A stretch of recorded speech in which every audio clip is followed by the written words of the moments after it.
তো hello everyone, আসসালামু আলাইকুম। আশা করি সকলেই ভালো আছেন। তো আপনাদের দোয়া ও ভালোবাসা আমি এবং আমরা অনেক অনেক বেশি ভালো আছি। তো আজকে আমরা যাচ্ছি কমিউনিটি সেন্টারে, মানে বিনা দাওয়াতে বিয়ে খেতে।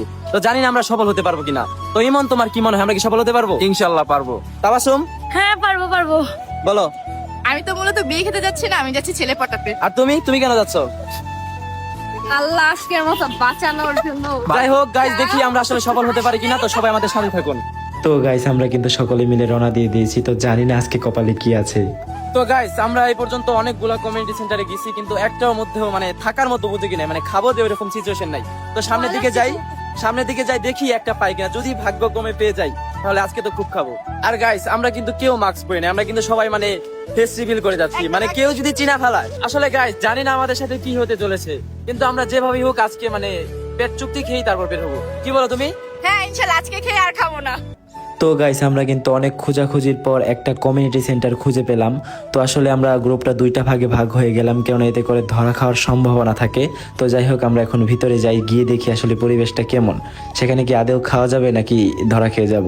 তো যাই হোক, আমরা সবাই চুপে চুপে যাচ্ছিলাম, কেননা চোরের মতো পুলিশ আপনারা সবাই জানেন। শেষে আমরা কিন্তু গাইস পৌঁছে গেলাম। আর আমরা সবাই এমন একটা ভাব নিচ্ছিলাম যাতে করে সবাই মনে করে যে এই বিয়ের প্রথম দাওয়াতটা আমাদেরকেই দিয়েছে, কিন্তু তারা তো আর জানে না যে আমরা বিনা দাওয়াতে এসেছি। তো যাই হোক, এত খাবার দেখে আর তর্স হয়েছিল না, তাই ইমনকে বললাম যে ইমন খাবারটা বেড়ে দে। তো আমরা কিন্তু সকলে এমন ভাবে খাচ্ছিলাম যাতে করে আমাদের কেউ সন্দেহ না করে। তো অনেক অনেক খাবার খেলাম। এখানে ছিল তোমার নান রুটি, তারপর হচ্ছে মুরগি, তারপর গরুর মাংস, মুরগির মাংস, প্লাস হচ্ছে বুরহানি, তারপর আর অনেক ধরনের খাবার। আর খাচ্ছিলাম আর এদিক ওদিক তাকাচ্ছিলাম যে কেউ না চিনে ফেলে কিন্তু আমাদেরকে সন্দেহ করে। তো যাই হোক, আমাদের কিন্তু আশেপাশে কেউ কোনো সন্দেহ করেনি। আমরা ফ্রিতে খাবারগুলা পেয়ে একেবারে সব চেটে পুটে খেয়ে নিলাম। তো দেখেন মোটু আপু কিভাবে খাচ্ছে, ও কিন্তু একাই সব সাবার করে দিল। তো যাই হোক, আমাদের খাওয়া দাওয়া শেষ, আমরা আস্তে আস্তে বাইরের দিকে বেরিয়ে গেলাম, আস্তে আস্তে চোরের মতো করে। তো যাই হোক, আস্তে আস্তে সবাই বাইরের দিকে চলে যাচ্ছি, আর মনে মনে ভাবছিলাম যে কখন বাইরে যাবো আর জোরে একটা নিঃশ্বাস নেবো।